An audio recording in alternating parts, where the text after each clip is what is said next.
Hi, my name's Katie. I'm the Specialist Care Advisor for A-Class Care.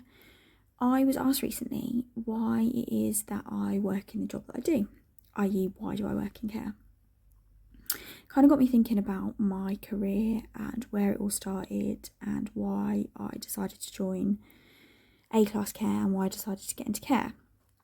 So I've worked since I was 16, literally went out and got a job. I wanted money. I started as a Sunday girl. I worked in a local pharmacy. I spent 12 years working my way up to becoming a pharmacy store manager. I remember 3 really poignant stories that made me question what I was doing and why I was doing what I was doing.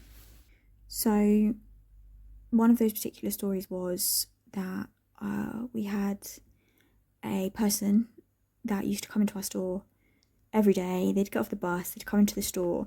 They only ever came into the store for a chat, really. And this particular person had kept telling me for all weeks that they were going on holiday.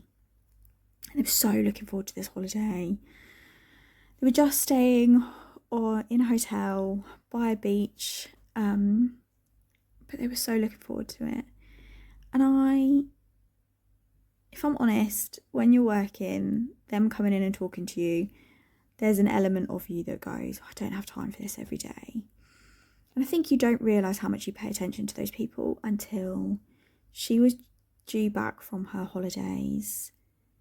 And I remember thinking, I haven't seen her. I thought she'd come in and tell me all about it.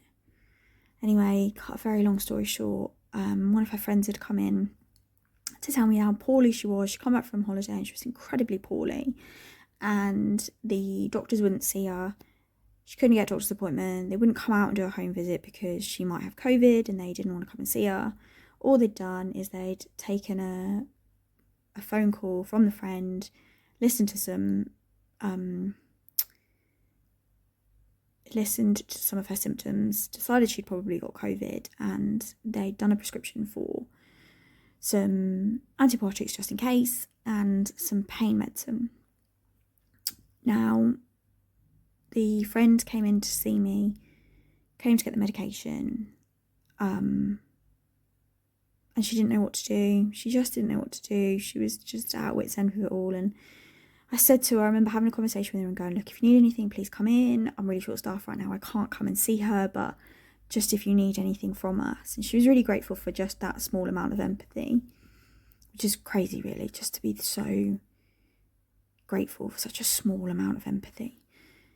Anyway, again, cut a very long story short, the friend came in the next day and the lady had died. The doctors hadn't gone out and seen her. I was so short-staffed that I couldn't go out and see her. So that was one scenario that cuts you deep. There was another one where, again, it was an elderly couple. They'd come in and they'd see me every day. And they'd just come in for a chat. That's all they ever used to do, was come in and have a chat. And again, we hadn't seen them for a few days. The wife came in to tell us that the husband had really very suddenly died, which was really a shame. It was horrible. She didn't know how to cope. Anyway, she did have family, but they didn't live locally. She ended up going and living with a family, I believe. A couple of weeks later, a friend brought her in because they were pretty sure that she was unintentionally taking too many of her medications because she was confused. And the doctors wouldn't see her. Nobody would speak to her. Nobody knew what to do. This friend was just at her wit's end. She didn't know what to do with herself. And I sat for probably the best part of 2 hours to try and figure out what we could do, how we could help with her medication. With the very limited resources that I had, we sat and tried to figure it out. And I did the best that I could do with what I had. However, I remember getting a pretty firm telling off from my manager about how I'd spent 2 hours helping somebody with no real outcome, and I hadn't attended a conference call, and I hadn't done this and I hadn't done that, and a whole host of things I hadn't done. they were kind of the two tipping point moments for me of where I was like, do you know what, if we can't help people, if we can't spend 2 hours just helping somebody get through the next 5 minutes of their day, then what are we here for? Why have we become so corporate? And I think the third reason for me going into care is when I started as a Sunday girl, I was very young, I was 16. There was a gentleman that used to come in every day again. Used to come in every day. And this was the big thing, like, you forget what a safe space a pharmacy becomes for somebody when they've got nobody else, when they're lonely. They just come to you because all they want is a hello.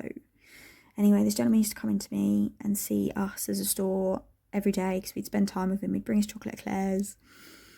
And he was probably a little overly friendly. I was only 16. Some of the staff were questioning his intentions between coming and seeing me. And one of my colleagues, she was a much older lady, said to me, why do you give him the time of day? Like, why do you spend so much time talking to him?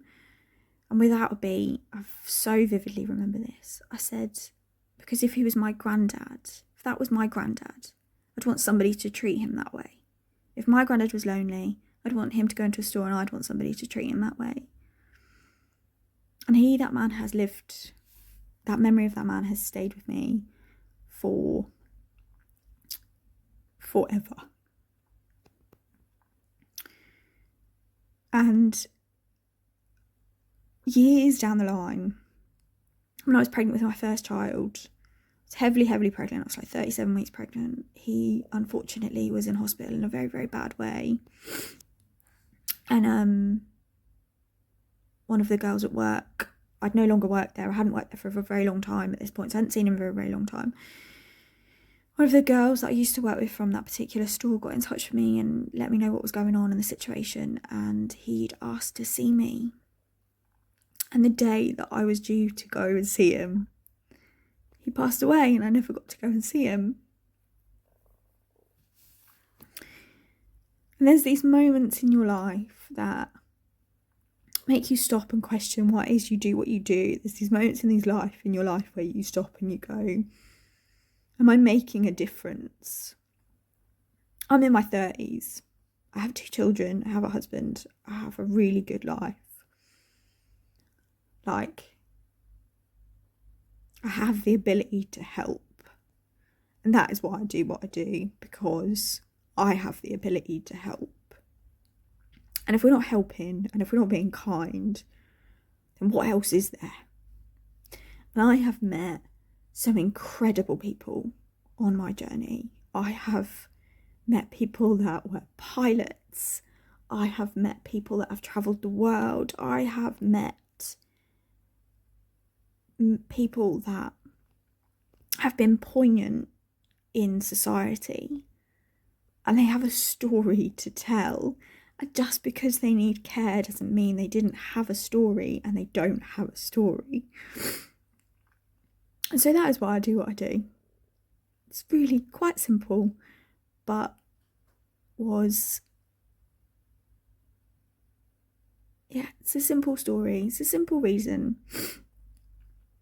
But I think what's really important and what we can really take away from this is that I work with a team, and a hand on my heart honestly can say I work with a team that each and every one of us feel exactly the same way.